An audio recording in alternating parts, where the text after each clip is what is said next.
Welcome to the James Beam Distilling Company. The Beam family, originally spelled B-O-H-M, actually immigrated to the Kentucky foothills all the way from Germany. The first barrels of what was then corn whiskey, later to become bourbon, was actually sold in the late 1790s by old Jacob Beam himself. It's pretty safe to say the Beam family knows a thing or two about distilling bourbon.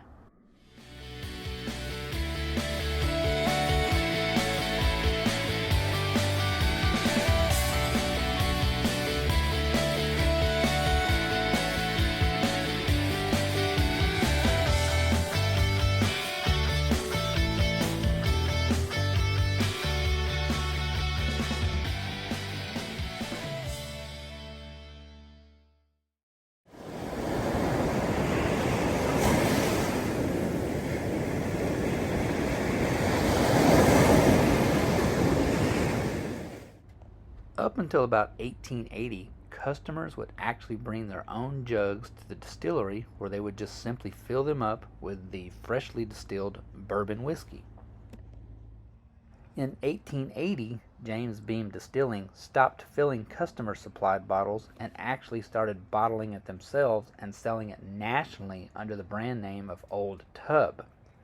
James Beam was managing the company business before and after Prohibition, and he is actually the one that built the distillery here between 1933 and 1934 in Claremont, Kentucky, which was near his Bardstown home.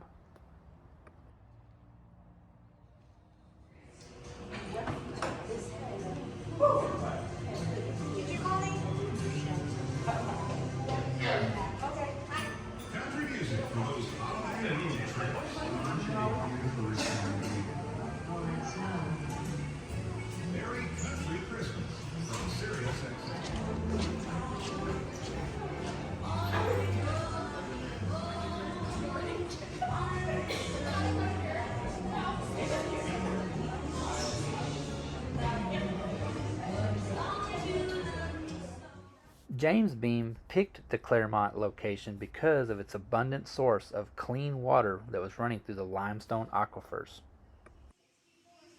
Whiskey is our family. Our genus is whether we are bourbon whiskey or Irish whiskey or Tennessee or Scotch. And then our species is, are we rye? We got the mash bill we use to make our bourbon. To be identified as bourbon, you have to have at least 51% corn. I can play with the 49% of other grain combination I use, but it must be a majority of corn. Then I'm going to take that corn and other grains, and I'm going to distill it. No higher than 160 proof on this still. I'm going to put that into a new charred oak container, no higher than Now, one of the most important things in successful bourbon distilling is your yeast culture. And Mr. Beam had perfected his yeast culture and was so proud of it and so protective of it that he actually took the culture home with him every single night. In case something were to ever happen to the distillery, he would still have his original yeast culture, and it is still being used to this day in every single barrel of bourbon made.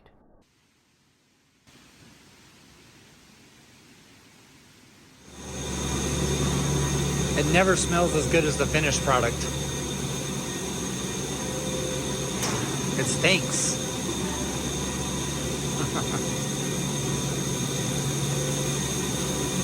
Okay, for those of you who like this smell, practice your yoga breathing. For those of you who don't like the smell, practice your butterfly stroke breathing. These are fermentation tanks. You'll see at the top of each one there's a mechanical arm spinning. Think of that as an old school vertical washing machine with an agitator. What that does is it helps move that liquid so that yeast can be more efficient and effective. We're going to take our final breath of yoga or butterfly breaststroke, whichever. You can snap your final picture and we'll run out. It just smells like good starters to me. But also, it lets me understand what comes next in the process. Never being white or being black. You have chosen to distill. The hardest for yeast.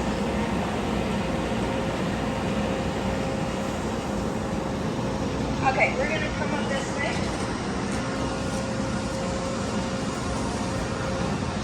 And then you put your mouth mouth underneath that hole, because Liza's bucket has a hole in it, you got bourbon. It's not going to have any color to it. It's not really going to have any taste to it. But technically speaking, once it goes into that new charred oak container, it is bourbon. Now, if it's less than 4 years old, it must bear an age statement on the label telling you what the age of your liquid is. But if it's 4 years old or older, it's optional whether you want to put that statement on. However, if I put a label on a bottle saying this is a 6-year product, the youngest drop I could put in that bottle is 6 years. So if you are trying to go for taste, like our sister distillery Maker's Mark, they don't put an age statement because they move their barrels around so that they can ensure that taste. Whereas we're going to be looking at a barrel of Jim Beam Black today that's actually 8.5 years old, even though our minimum aging time for Jim Beam Black label is 6 years. We could put something older in it, but we can't put something younger in it. We have a metal plate we're going to walk over. You're going to watch your head walking under so that we can get into the railway, the warehouse. There's also a fire suppression pipe, so please be mindful. So you can smell, there's a little bit of alcohol vapor evaporating in here. So this is warehouse F. So we can make a large batch from pulling barrels in here. We could make a small batch product from pulling barrels, but it would be a horizontal cross section.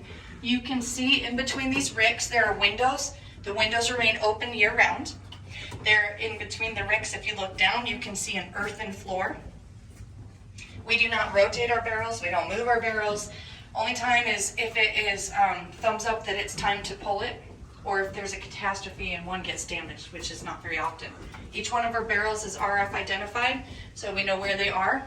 And they will go in and test the liquid from time to time as per schedule in maintenance. But when they need to move a barrel, they actually look into the weight distribution and safety for the building to make sure they're not compromising any integrity. Okay, so what she's saying is if they move a barrel of bourbon in this building, they have to compensate for the weight distribution, how it's going to affect the opposite side of the building or end to end. That's crazy that there's so much weight stacked inside this building that they have to actually load it and unload it in a very particular manner. So that these can be okay. We just have too high of a volume. We let Mother Nature do the work instead of working against her. We don't make our barrels in-house. We partner with Independent Stave. They have a cooperage in Lebanon, Kentucky that offers tours, and they make our barrels for us, and they use a level 4 alligator char when they are charring the inside of these barrels so that we can get the most out of that caramelization. Now, we don't get to do a production line today. We do get to thief a barrel. Around it is a bung hole, and this is a bung knocker. So would you like to knock a bung today? All right. So you're going to take this, and you're going to whack, whack, whack. Don't get the bung, please, because we want it to come out. And please don't get the metal because our hearing. Beautiful. You want to smell a bung? All right. This is a whiskey thief. Think of it as a copper straw. So when you went for Mexican food with your parents when you were in 3rd grade, you'll just go ahead and rest that handle there for me. And it took a while for your food to get to the table, and your parents taught you how to cap the top of the straw so that you could vacuum the liquid. That's exactly what we're doing here. Now again, this is a large batch going to come from those big cross sections, right? By the way, you get first pour because you thieved it. So when we're drinking it from the barrel, it cannot go into a barrel higher than 125 proof. This at this point is 118.350 proof. Divide by 2 to get your percentage.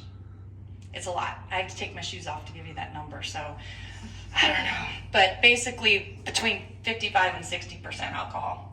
So it's a lot. We're just going to do a little splash on the bottom of the cup. Otherwise, I'll have problems talking to you the rest of the time. All right, so I'm going to put these in cups, and you guys can just kind of come up round robin and grab them.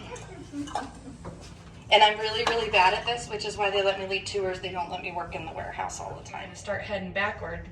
I'm going to head backward. You guys are going to head forward to the entrance.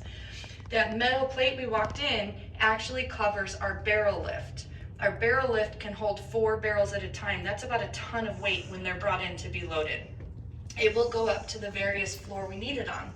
As we're walking out, I'm going to have Wow, that's a lot of barrels. Jeez.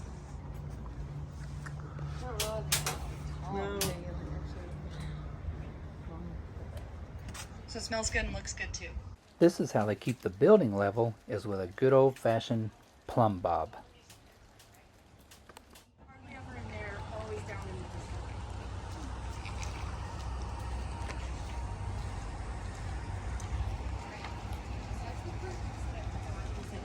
in the 75% corn, okay? 4 years. Next, we have Basil Hayden. This is one of our small batches. This is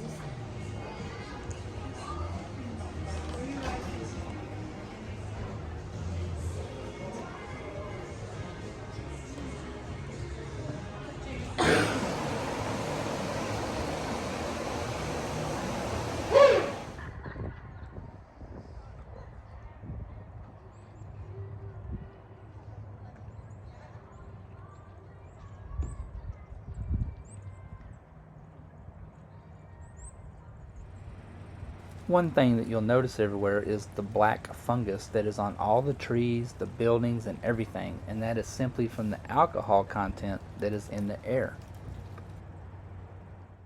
Thanks for coming with us to the James Beam Distilling Company. It really is an amazing process to see and visit.